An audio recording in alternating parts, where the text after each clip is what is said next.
Here's just a random C4 video. Moving some cars around the shop today, or the building. And this is the, I say brand new, let's just say 1,100 miles, right in that range. 95 ZR1, black, red, one of 6. Sitting here running and idling.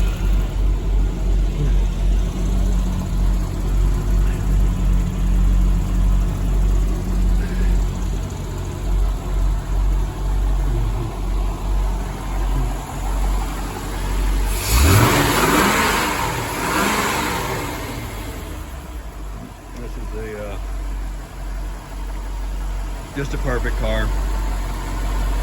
Part of the collection here.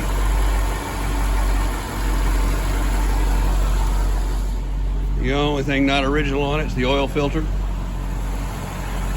And I got an original brand new one down there in the box on the floor. So that's a dated oil filter. So not one part of this car has been changed. It is authentic.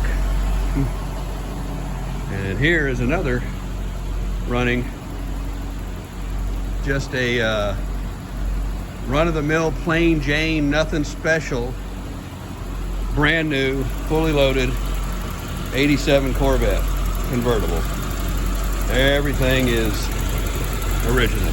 This car has right at maybe 970 miles, something like that on it, under 1,000. It's been kept there on purpose for years. Idling good. It has everything original on it.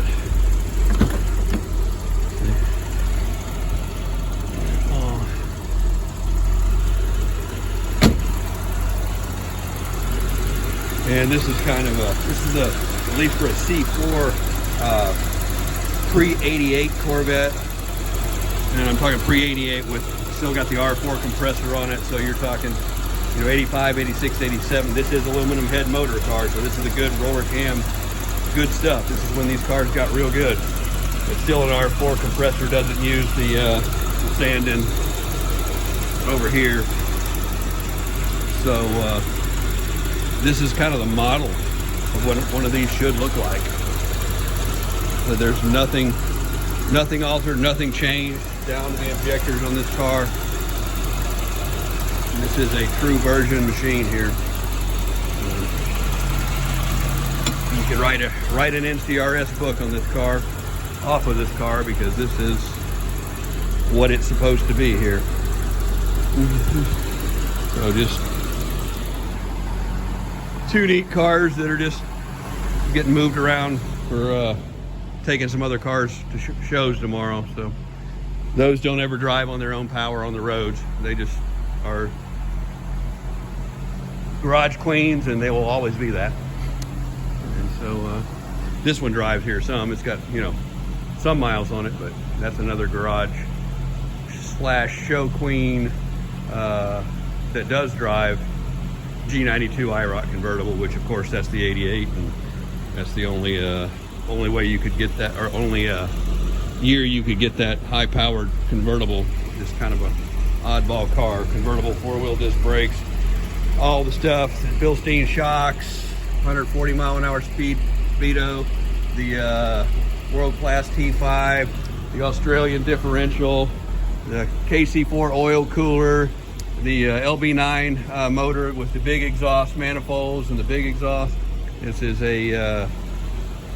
I think this is the rarest of all 3rd generation cars that nobody is yet to know about, and they're starting to figure it out, because this car is just maybe in the 20s to 30s total produced like this. And yeah, it's a rare bird.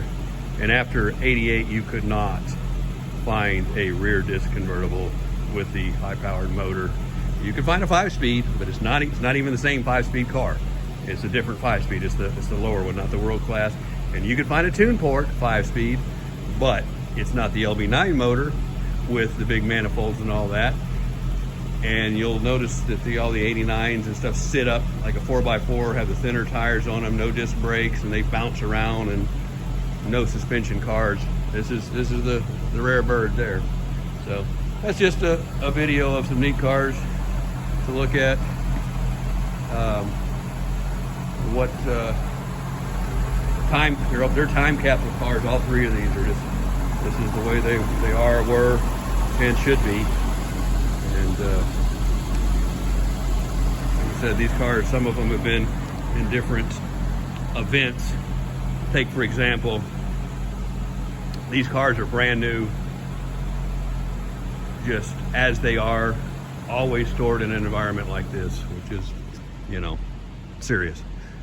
And then you have this one over here that's got 20-something thousand miles on it, that has been driven a little bit, but it has been, what do you call, shown around and allowed to be critiqued and judged. And so this car is actually a little bit lesser. It's got more miles, a little bit lesser condition because of the miles. And so what do you get out of a car like that? Well, you get a triple crown car.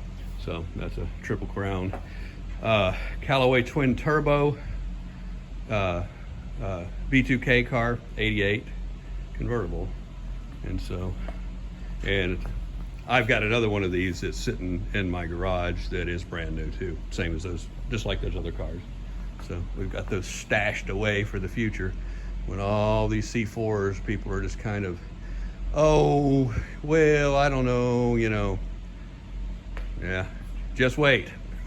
You're gonna wish you had one in 10 years or so. There's a real nice, this is a, oh, I'd say a little bit better than a driver, but it's got, you know, 24,000 miles on it. LT1 convertible. It's a 92, which is the, you know, the hot year with it, without the, with the good valve covers and all that other stuff. Oh, let's see what we got here. Yeah, so it's got, you know, the magnesium valve covers, and it's a speed density car. So it's the only year, I believe, that the LT1 is a speed density. And so, believe it or not, these cars actually run better than the later ones a little bit. I can't say against the LT4, but it does run better than a 93 and so on. So yeah, the 92 runs good. This is a FX3 car. You see the adjustable shocks, all the stuff on it.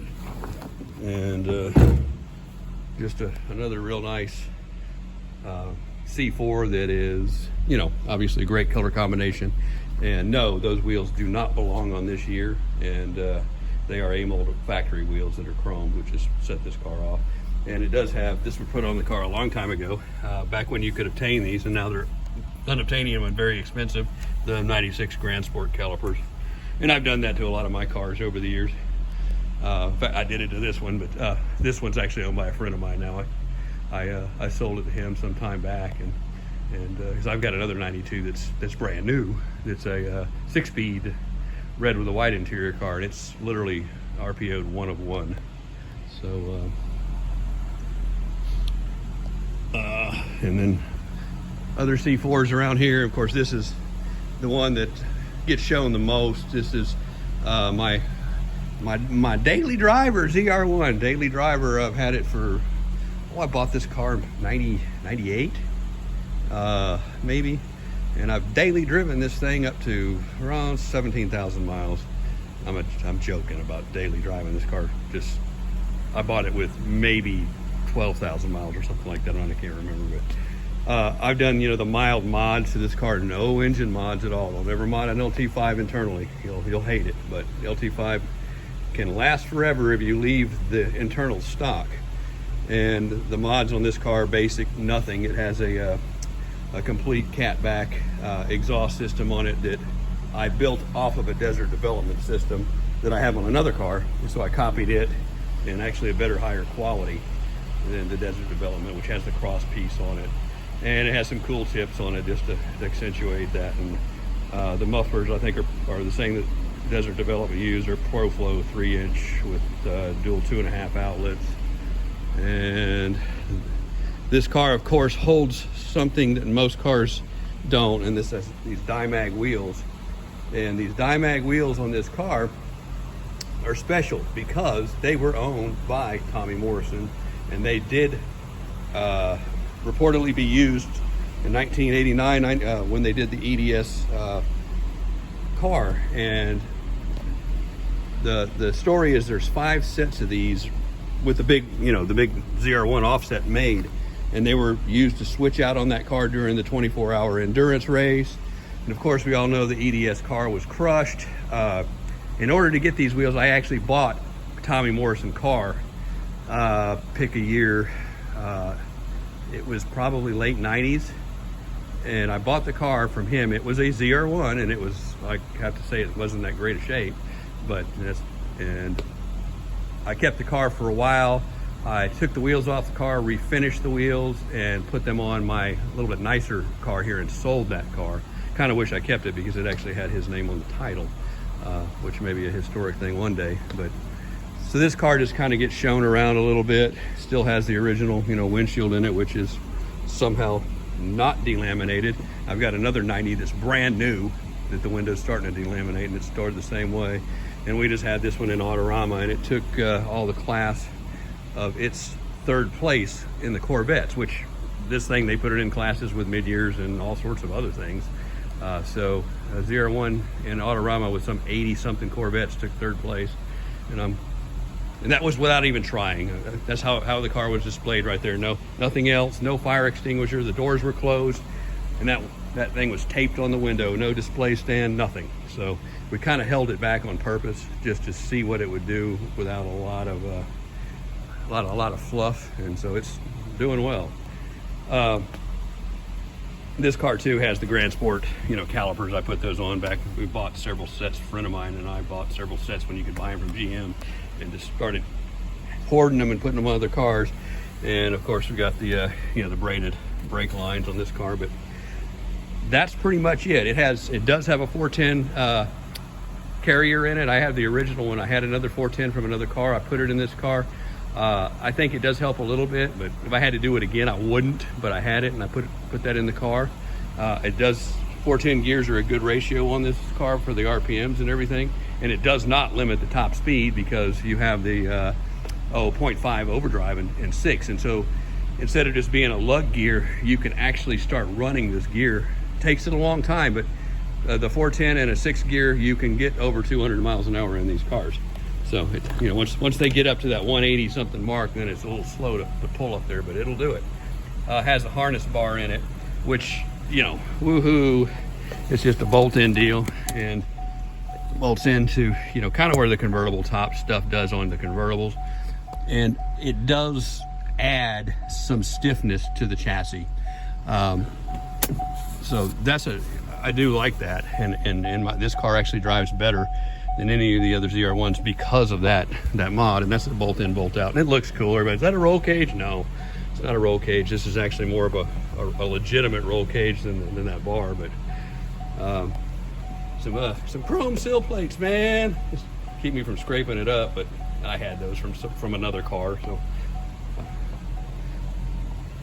take in and out. What else on these ZR1s? The chip, which is in here.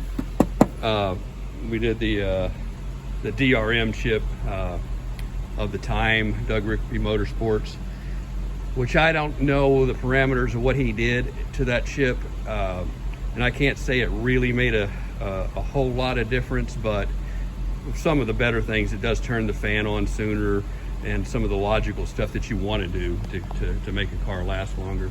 And so we keep the Delco looking battery in there. This is actually not even a Delco battery. This is what I kind of do. These are, you get the O'Reilly's black batteries, the 3-year battery, take the sticker off of them and buy the Delco stickers on eBay. And you got yourself a Delco looking original battery. I did put the Hella glass lamps in this car, which are nice.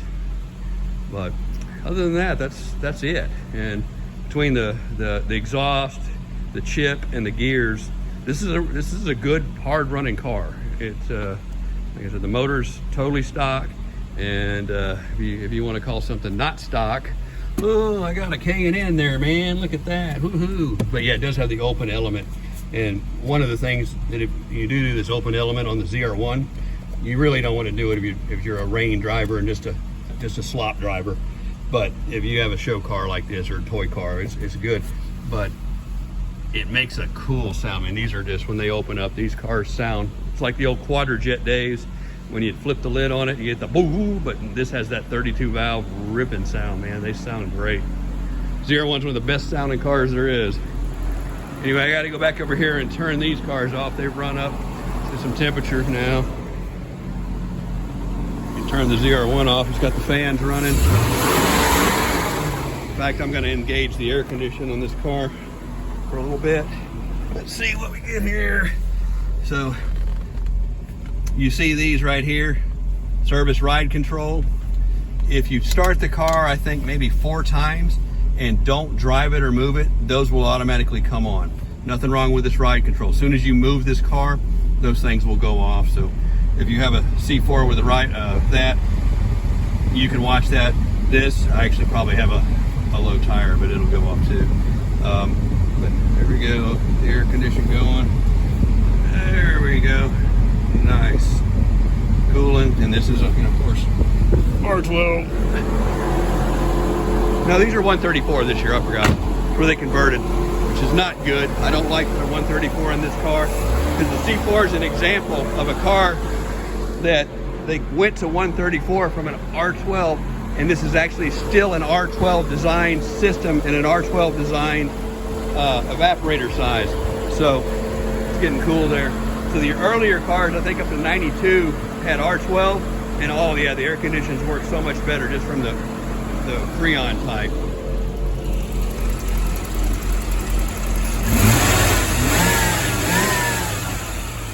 The L98. I'm gonna go ahead and turn the L98 car off. There's the old L98 dash, man. Look at that. Just like my 88.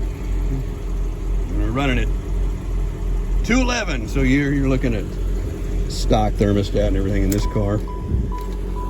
All right, L98's off. LT5 still running with the air condition for a little bit. Cold. Sweat starting to build up on it.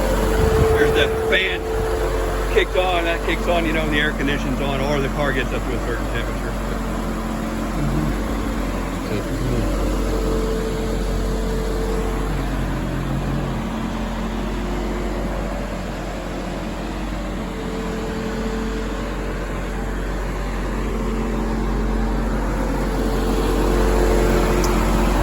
There's your GSC tires, and on the ZR1, every one of these tires is corner specific, because you have the 315s in the back, which you have an inside and outside of the tire, and you have the 275 4017s in the front, which are an inside outside too. You can tell by this pattern always goes on the end. And so GSCs are a really pretty looking tire, and they're a good tire, but they're corner specific on these cars. And 91 was last year for the Gatorback style tire. So the Gatorback, obviously ran from 84 to 87 on these type of cars, with the different front end and the dish wheels, because the 88 they brought the whole front suspension out more. That's why you had the zero scrub wheels. So 88 was the first year to have that, and 88 had the 17-inch wheels with the first year for the two 75 4017s, and these are 255 5016s. Now I'm getting carried away, because you could get a 16-inch wheel in 88 still. It was a weird looking specific wheel for the really base stripped out cars.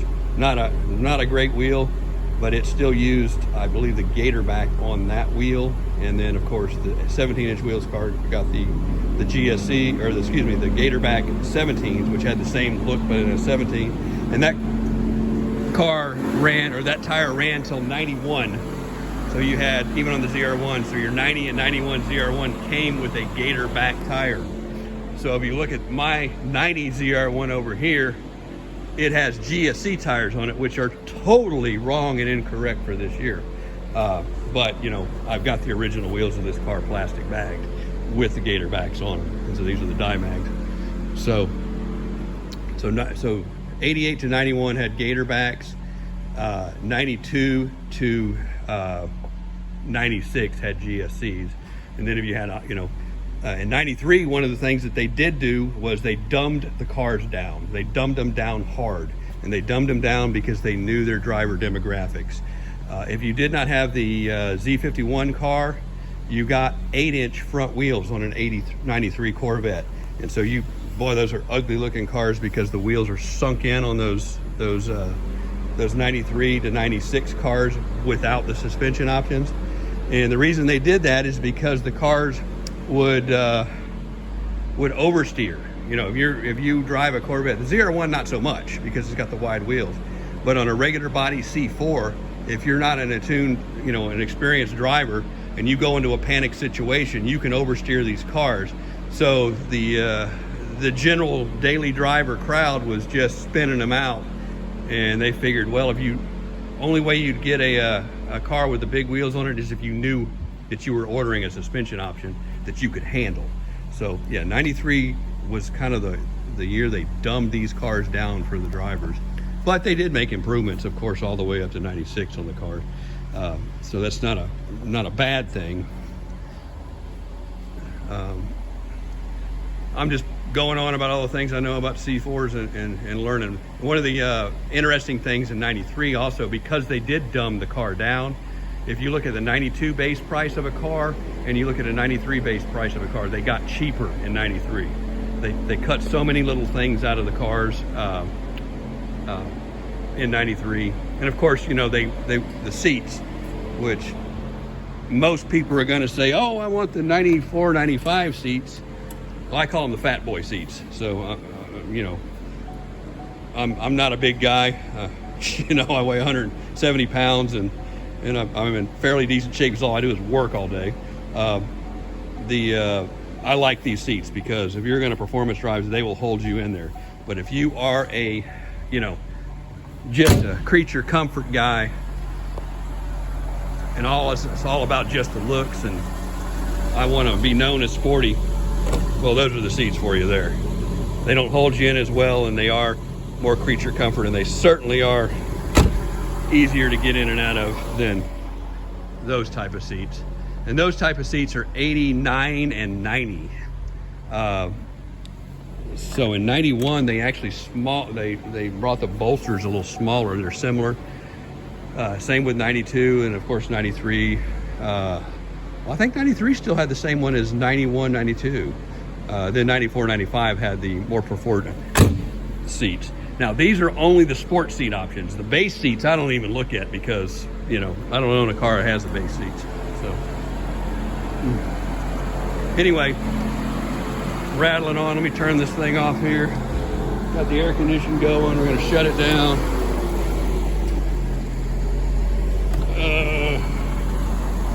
And there you go. Oh man, it's cold in here. Even with our 134 system. Okay, there we go. Good driving, or good running ZR1 there. Thanks for watching.